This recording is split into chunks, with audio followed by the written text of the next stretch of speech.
The witch hunt is on.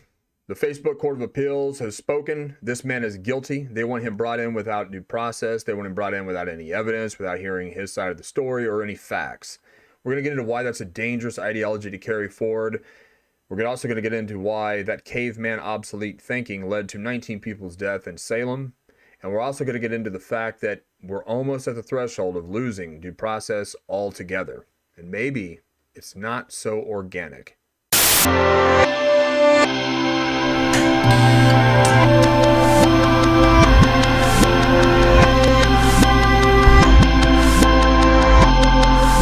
this video, we are only going to talk about the facts. Just the facts. What do we know? What could we take to court with us and win a case on? And because of that, this video might be a little insensitive. It might be a little offensive. To anybody who watches this, I don't care about insensitivity and I don't care about offensiveness. I care about reality. I care about facts. And we all have our opinions on what happened, and a lot of our gut instinct may be right, but you can't convict on gut instinct. What we know by the video, 100% unequivocally, Gabby has admitted to police officers that she is abusive. Gabby admitted to hitting Brian. Gabby admitted to throwing her phone at Brian. Gabby admitted to grabbing the steering wheel and running the van into a curb while he was driving. Gabby admitted that she has OCD and that she's always upset with him because he's dirty. These are all facts. Gabby admitted that he got mud in the van and it made her mad. Gabby admitted that there were flies in the van and that made her mad. Gabby mentally looks off. Now, again, that's going to be insensitive, but anybody can see that from the video. Regardless if you want to acknowledge it, you can see it in the video. She doesn't look like a sane person, okay? Now, given if they were fighting or whatever they were doing,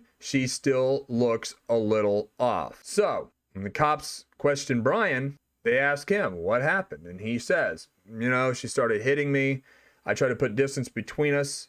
I got back in the van. I locked her out. I tried to keep some distance between us, but she got back in the car. And we continued to argue and fight. She was clawing at me. She grabbed the wheel. So with all that said, we know unequivocally that Gabby is abusive. We can't cover that up. We can't go, okay, well, yeah, but he's probably abusive too. Yeah, but, well, he probably emotionally abusive. Or yeah, well, you don't know how he treats her when the cameras are off. We get all that. I understand all that. But we don't know that.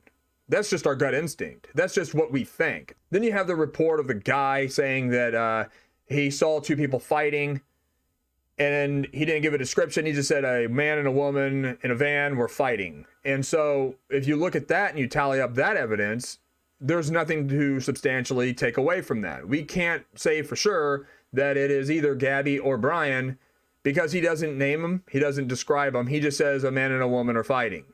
Then he recants all that and says, well, it looked more like Brian was pushing Gabby away.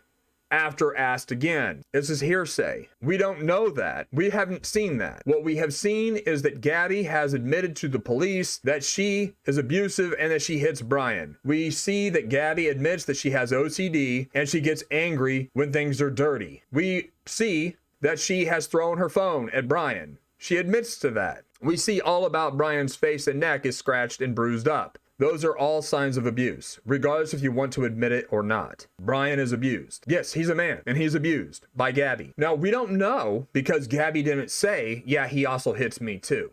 As a matter of fact, on the contrary, she says, well, he's always been very supportive and that he's never hurt me. So, regardless if she is emotionally abused or traumatized, that doesn't matter. Because she doesn't say it, and she can't say it now. Now, there's people that are coming out that are saying, well, Gabby was shunned off and Brian wanted her to be, you know, his girl and he didn't want her to have friends and, you know, and this and that, and they would fight about this and that. Well, everybody fights, everybody argues. We have two people who clearly are toxic for each other. They're both bad actors. That's what I want to stress. Both of them are bad actors. With all that we've got so far, we know that Gabby is abusive. We know that she is admitted to being abusive, and we also know that she's admitted to having OCD, and she gets compulsive about it and gets angry about it. In no stretch of the imagination is it normal to throw your phone, to hit someone in the face, to scratch them up because you're mad that they got dirt in the van. It's not acceptable. I don't care what you got. It's not okay because there's flies in the van and you think I'm dirty to throw shit at me and punch me about my face and neck. It's not. So we have to understand that Brian is a victim of domestic abuse. I know that women get a little antsy with that. Like, oh my God, poor him, right? women have been suffering. Yes, women suffered through abuse, and they suffer through abuse today. It's not taking away from their stories, but I am going to take away from this story. There are men abused in this world, and a lot of them keep it to themselves. You don't really know. The man is not a sympathetic figure in today's society. The man is just supposed to go out, get shit done, come back home, keep your fucking mouth shut, sit down in your recliner, watch your fucking sports ball, take your fucking beer, get up the next day, go to work, come back, meatloaf again, cool. Tuna casserole, cool. That's the blueprint of the man that they like to portray. I know the society doesn't like to think that men are more complex, but they're a little bit more complex than that. So with all that said, what I believe happened is this. So the police saw that they were from out of state, and they went a little lenient on her because they literally say on the video that we can take her to jail because of domestic abuse. You have marks all over your face. I mean, she is definitely the aggressor, and in the state law is she needs to go to jail. But we see that you guys are from out of state. I know it's a burden, it's a hassle when you're this far away from home. So I want you guys to separate for the night. They gave Abby the van.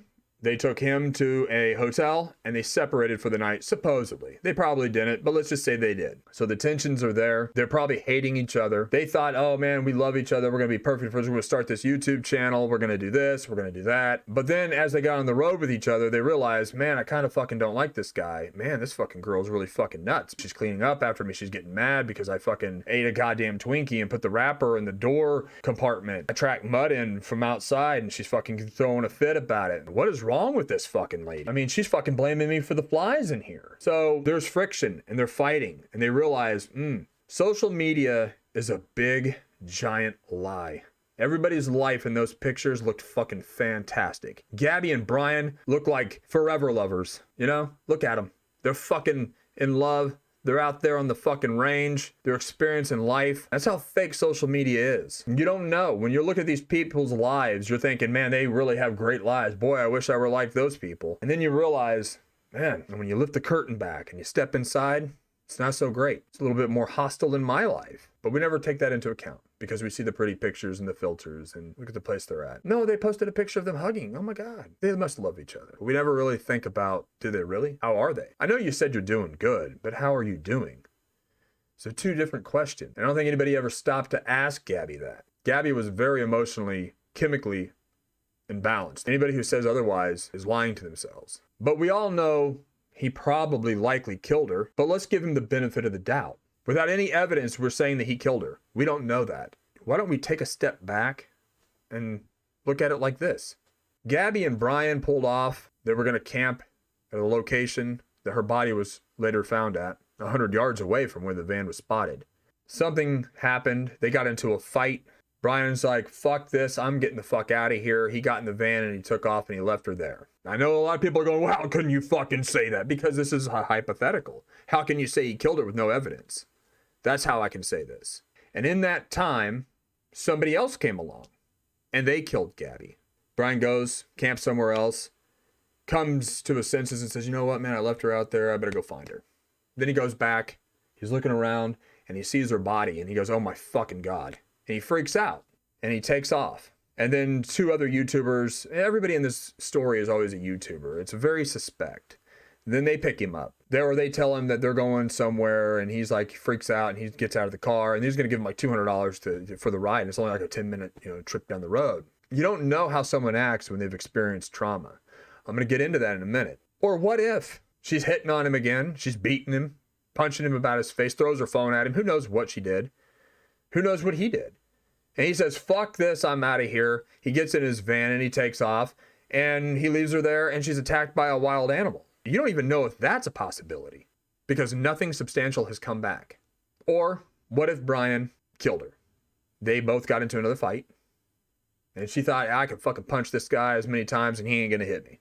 I'll do whatever the fuck I want. He got fucking mud in the van. He didn't wipe his ass and he fucking stinks. And I have OCD, so I'm going to punch him. What if she did that? And finally he just said, you know what? I'm not taking your shit no more, lady. And he snaps and he fucking kills her. There's a lot of different variables that could have happened. We don't know. All those scenarios could have very likely happened. And how do you know how someone acts in a traumatic situation? Regardless if he is innocent or guilty, regardless if he left her there and somebody else killed her, regardless if he left her there and an animal killed her, or regardless if he stayed there and he killed her. You don't know how to act in a traumatic situation until you've been in a traumatic situation to make that call. Well, he's acting weird. He didn't talk to anybody. Oh my God. What if a woman was raped? When's a good time for her to go to the police? If you can't answer that question, then I don't think you need to be throwing around hypotheticals, because there isn't a set time. It's when the woman feels like she's ready to come forward. Brian, regardless if he did it or he didn't do it, he has due process.